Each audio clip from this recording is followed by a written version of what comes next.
আমাদের ফ্ল্যাটে পুজো হবে বলে আমরা সবাই কিনতে বেরিয়েছি।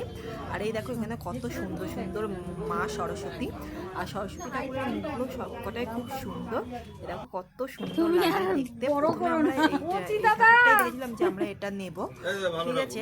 তারপরে আমরা আরো বললাম না এটা নেবো না, এটা যেহেতু একটু ছোট হয়ে গেছে তাই জন্য আমরা একটু আরো বড় দেখছি যে কোনটা নেব না নেব, কারণ এতগুলো সরস্বতী ঠাকুর দেখে না মনে হয় চোখ ধারিয়েছে, মানে সব কটা ঠাকুর নিয়ে। দেখো এই ঠাকুরটাও কত সুন্দর দেখতে, সত্যি খুব সুন্দর, আর ঠাকুরের মুখগুলো খুব সুন্দর লাগছে।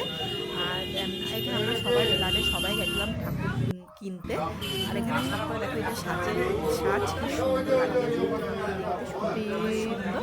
আর প্রচুর মানে মূর্তি আছে মা সরস্বতী, দেখো কতগুলো ঠাকুর, সব কটা ঠাকুরই আমি দেখছিলাম। আর দেখতে সত্যি খুব ভালো লাগছে, মনে হচ্ছে সবই মানে নিয়ে নিই বাড়িতে দিয়ে পুজো করবো।